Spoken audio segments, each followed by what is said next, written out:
இந்த வருஷத்தின் இறுதி நாட்கள்ல சில உள்ளத்துக்காக இந்த வார்த்தையை ஆண்டவர் பேசும்படி இந்த காலை நேரத்தில் இடைபட துவங்கினார். இந்த வருஷத்தின் ஆரம்பத்தில் கர்த்தர் இருதய பலகையில எழுதி விட்ட வார்த்தை, இந்த வருஷத்தின் இறுதியில இந்த வார்த்தையை ஆண்டவர் ஒரு கொஸ்டினா வைக்கிறார்.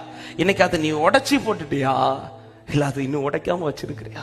இன்னைக்கு நிறைய பேர் செய்யற மிகப்பெரிய தப்பு இதுதான். அவர் வார்த்தையை இருதயத்தின் பலகையில எழுதி உங்களை இங்க இருந்து வீட்டுக்கு அனுப்பிவிட்டா, வீட்டுல நடக்கிறது எல்லாம் மாறி நடந்ததும் அவர் சும்மா பேசிட்டு தான் இருப்பார். உடைத்த வார்த்தைய ஹல்லேலூயா, ஆமென்.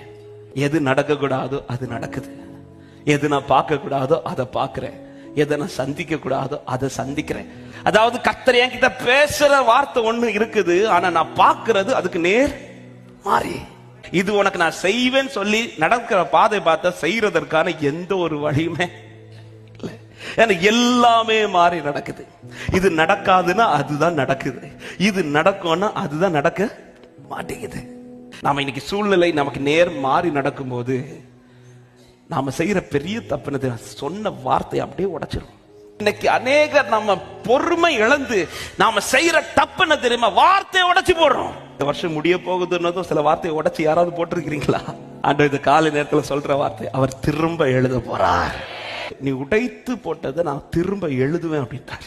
காரியத்தை தைரியமாய் சொல்லுகிறேன், நீங்கள் சந்திக்கிற சூழ்நிலையை விட மேலானது கர்த்தர் உங்களுக்கு எழுதி கொடுத்த வார்த்தை. நீங்கள் சந்திக்கிற சூழ்நிலை விட மேலானது, வல்லமையானது கர்த்தர் எனக்கு தந்த வார்த்தைன்னு நம்புறவங்க சத்தமயாமன்னு சொல்லுங்க பார்க்கலாம். வானமும் பூமியும் ஒளிந்து போனாலும் அவருடைய வார்த்தையில ஒரு உறுப்பு கூட மாற கர்த்தர் விட மாட்டார். ஹல்லேலூயா. எத்தனை பேர் இந்த காலை நேரத்தில் தைரியமாய் சொல்ல முடியும், எனக்கு எல்லாமே நன்மைக்கு ஏதுவாகவே, ஒன்று ரெண்டு காரியங்கள் அல்ல, எல்லாமே என்னை சந்திக்க வைக்கிற எல்லா விஷயமுமே என் வாழ்க்கைக்கு நன்மைக்கு என்று சொல்றவங்க ஆமென் சொல்லுங்க பார்க்கலாம். எனக்கு தெரியும் இதுக்கு முடிவு தீமைன்ற ஒரு வார்த்தையே கிடையாது, சகலமும் நன்மைதான். எத்தனை பேர் விசுவாசித்து வலது கரத்தை உயர்த்தி அனுமதித்ததெல்லாம் நன்மைக்காக, நடத்திடும் பாதைகளும் காலத்தில் எனக்கான யாவும் செய்து முடிப்பீர். உங்க கைகள் கூறுகவில்லை, உம்மால் கூடா இயேசுவால் இயேசுவா.